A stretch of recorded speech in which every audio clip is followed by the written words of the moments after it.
कामदहन करुणाकरलिङ्गं रावणदर्पविनाशकलिङ्गं तत्प्रणमामि सदा शिवलिङ्गं सर्वसुगन्धसुलेपितलिङ्गं बुद्धिविवर्धनकारणलिङ्गं सिद्धसुरासुरवन्दितलिङ्गं तत्प्रणमामि सदा शिवलिङ्गं कनकमहामणिभूषितलिङ्गं फणिपतिवेष्टितशोभितलिङ्गं दक्षसुयज्ञविनाशकलिङ्गं तत्प्रणमामि सदा शिवलिङ्गं कुङ्कुमचन्दनलेपितलिङ्गं पङ्कजहारसुशोभितलिङ्गं सञ्चितपापविनाशनलिङ्गं तत्प्रणमामि सदा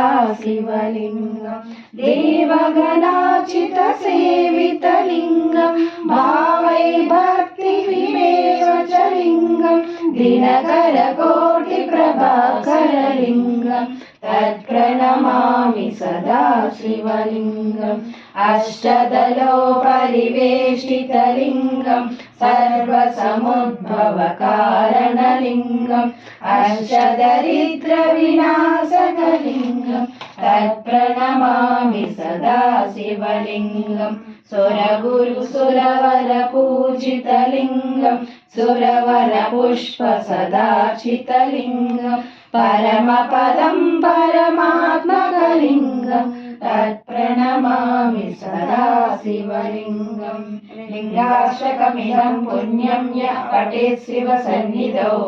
शिवलोकमवाप्नोति शिवेन सह